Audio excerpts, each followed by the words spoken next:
ముఖ్యమంత్రి రేవంత్ రెడ్డికి ఈ మధ్య కాలంలో జర్నలిస్టులపైన చాలా తీవ్రంగా వ్యాఖ్యలు చేస్తున్నాడు. జర్నలిస్టులు అంటే ఆయనకు చాలా ఇరిటేటింగ్‌గా ఉంది. ఎందుకో తెలియదు గానీ. అంటే ఆయన ప్రతిపక్షంలో ఉన్నప్పుడు ప్రతిపక్ష నాయకుడిగా కాంగ్రెస్ పార్టీ పీసీసీ రాష్ట్ర అధ్యక్షునిగా ఉన్నప్పుడు ఆయనకు media, social media, digital media, యూట్యూబ్‌లు ఇట్లాంటివి చాలా అవసరమైనయి. ఎందుకంటే ఆ అధికారంలో ఉన్నటువంటి పార్టీని, ప్రభుత్వాన్ని, ముఖ్యమంత్రిని, మంత్రులను విమర్శించాలి కాబట్టి అప్పుడు ఆయనకు ప్రధాన మీడియా స్రవంతితో పాటు సోషల్ మీడియా కూడా అవసరమైంది. కానీ ఇప్పుడు ఆయనే అటువైపు ఉన్నటువంటి నాయకుడు అంటే ప్రతిపక్ష స్థానంలో ఉన్నటువంటి నాయకుడు ఇలా ముఖ్యమంత్రి అయ్యాడు, అధికార పీఠంలో కూర్చున్నాడు.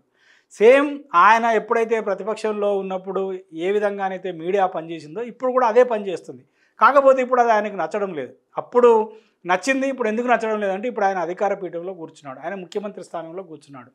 ప్రభుత్వాన్ని కానీ, ప్రభుత్వంలో ఉన్నటువంటి పెద్దలను కానీ, ముఖ్యమంత్రిని కానీ, లేదా ప్రభుత్వం ఎన్నికలకు ముందు ఇచ్చిన హామీలను నెరవేర్చకపోవడంలో కానీ, లేదా ఎన్నికల్లో గెలవడానికి, ప్రజలను తమ వైపు తిప్పుకోవడానికి, ప్రజల ఓట్లు సంపాదించుకోవడానికి ఎన్నికల మేనిఫెస్టోలో పొందుపరిచినటువంటి అంశాలు, నోటికొచ్చినట్టు ఇచ్చినటువంటి హామీలు, వాగ్దానాలు ఇప్పుడు అమలు కావడం లేదనేటువంటి విషయాన్ని ప్రధాన మీడియాతో పాటు సోషల్ మీడియా, డిజిటల్ మీడియా, ఇతర మీడియా సాధనాలు ఏవైతున్నాయో అవన్నీ కూడా నిత్యం ప్రశ్నిస్తున్నాయి. ఇప్పుడు అది ఆయనకు ఇరిటేటింగ్గా ఉంది.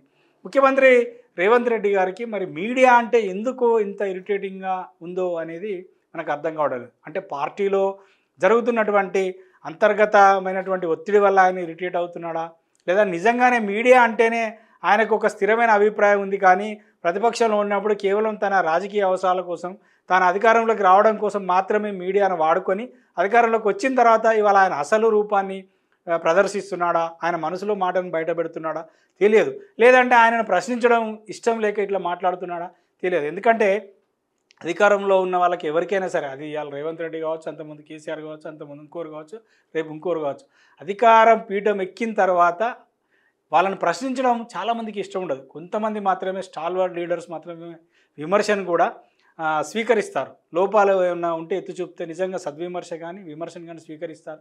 లేదా విమర్శలో సరైనది లేదనుకోండి, దాన్ని వదిలేస్తారు. కానీ మళ్ళీ దాని పట్ల తీవ్రమైన వ్యాఖ్యలు చేయడం అనేది చాలా రేర్గా ఉంటాయి, చేయకుండా ఉండడం అనేది.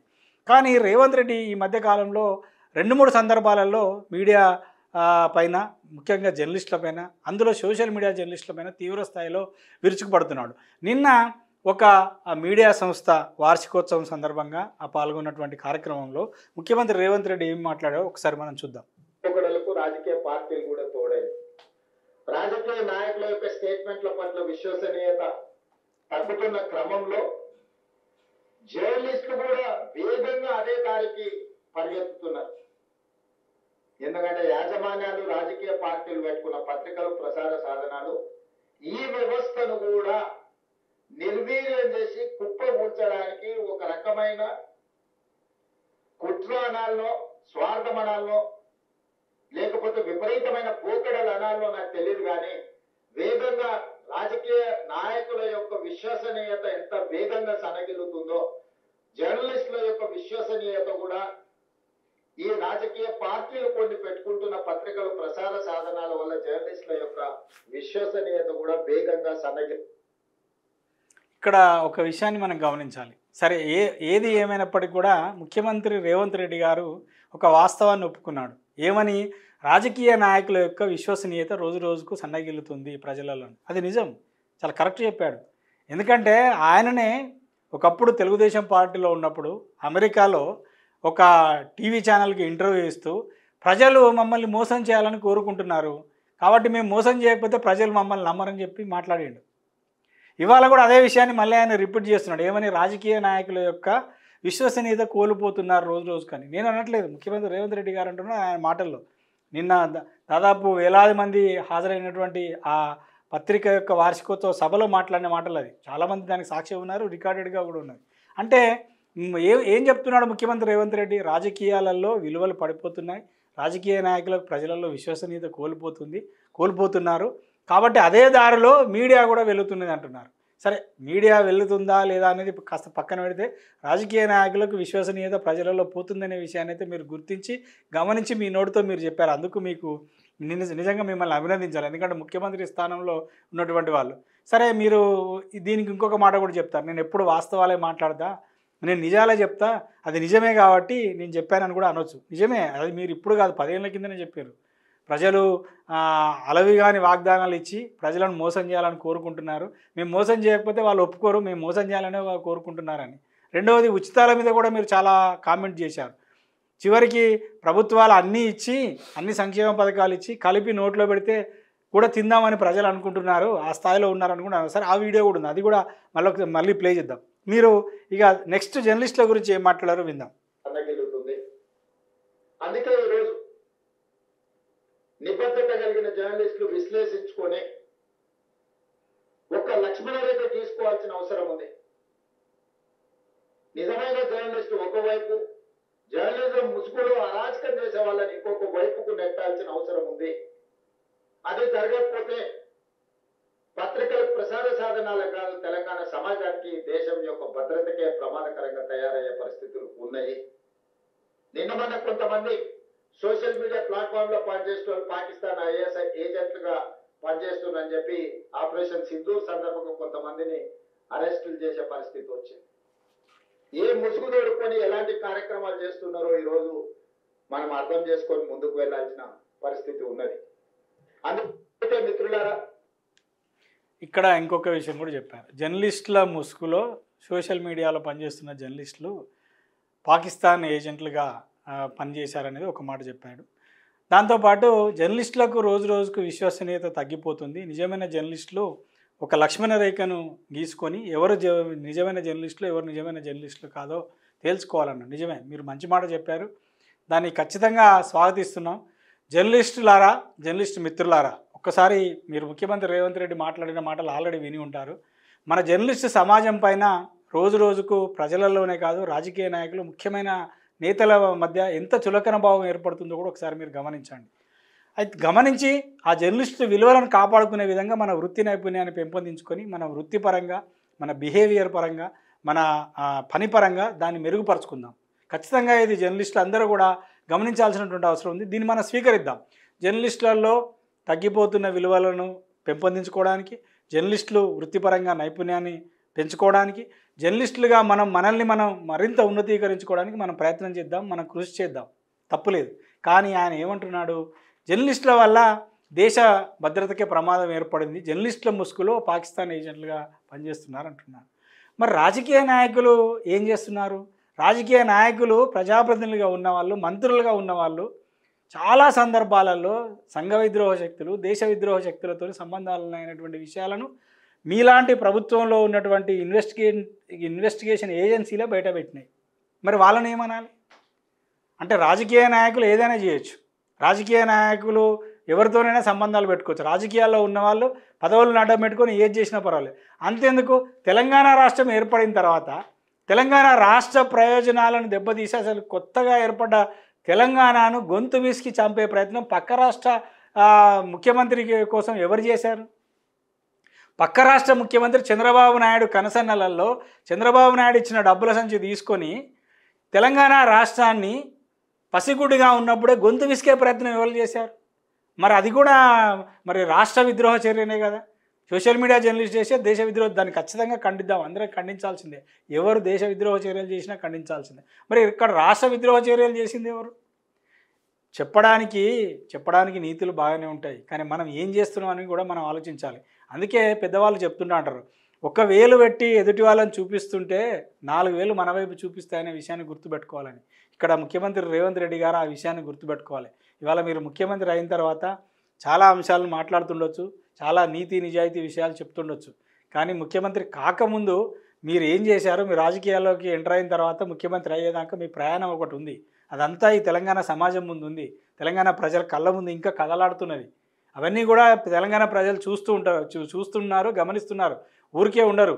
సరే, మీరు ఆ పదవిలో ఉన్నారు కాబట్టి మీకు మాట్లాడే అవకాశం వచ్చింది కాబట్టి, వస్తుంది కాబట్టి, మీ పదవికి ఒక గౌరవం ఉంది కాబట్టి ఖచ్చితంగా అందరు దాన్ని గౌరవిస్తారు, ముఖ్యమంత్రి పదవిని. సో మీరు అక్కడ నిలబడి మాట్లాడుతున్నారు కాబట్టి దానికి మీరు మాట్లాడే ఏ మాటకైనా కూడా చాలా విలువ ఉంటుంది కాబట్టి అందరూ దాన్ని గమనిస్తున్నారు. కాబట్టి ఇవాళ మీరు మాట్లాడే మాటల్ని ఖచ్చితంగా అందరూ గుర్తిస్తారు, గమనిస్తారు, గౌరవిస్తారు. అదేవిధంగా మీ మాటలలో ఏమైనా పొరపాటు ఉంటే 100% విమర్శ కూడా చేస్తారు. ఆ విమర్శను కూడా మీరు స్వీకరించడానికి సిద్ధంగా ఉండాలి.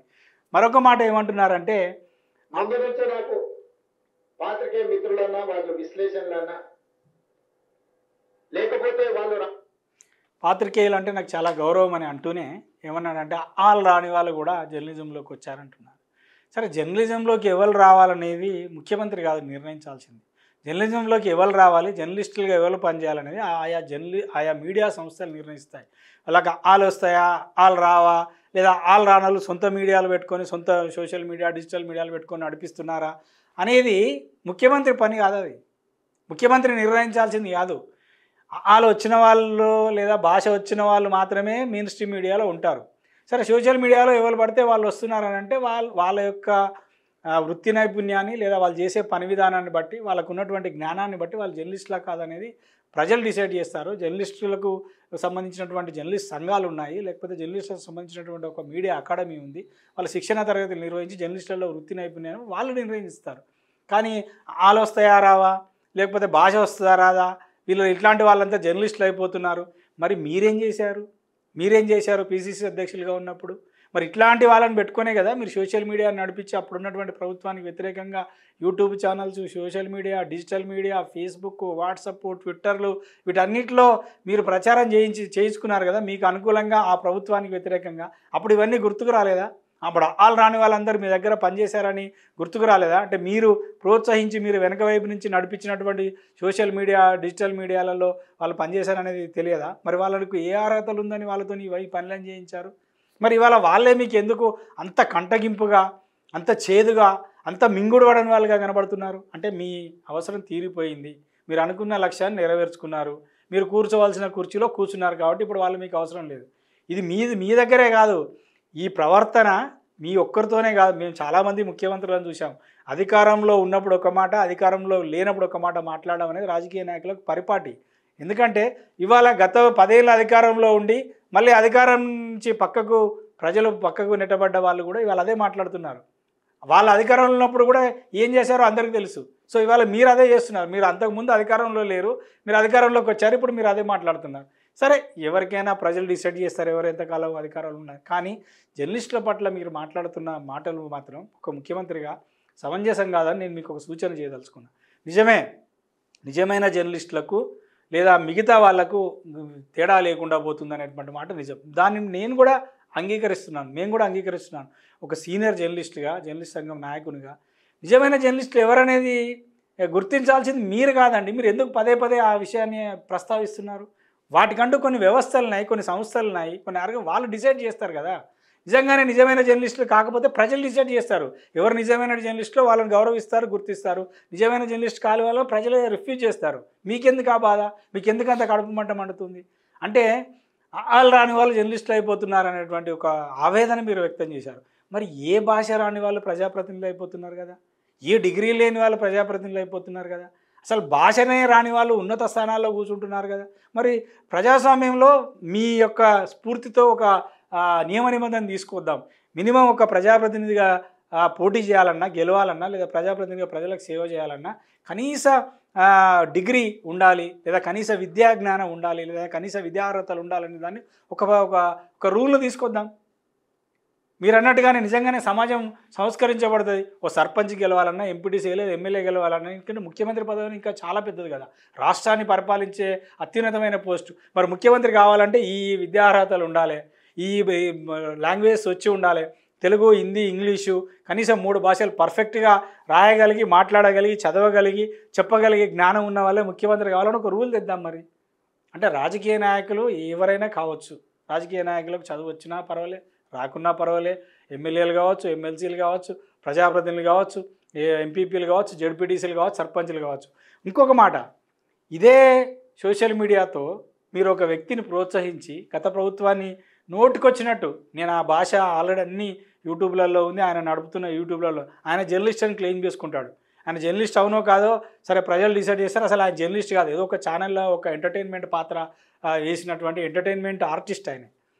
ఆయన ఎంటర్టైన్మెంట్ ఆర్టిస్ట్. ఒక ఛానల్లో ఒక ప్రోగ్రాంలో వేషం వేసుకొని మాట్లాడేటోడు.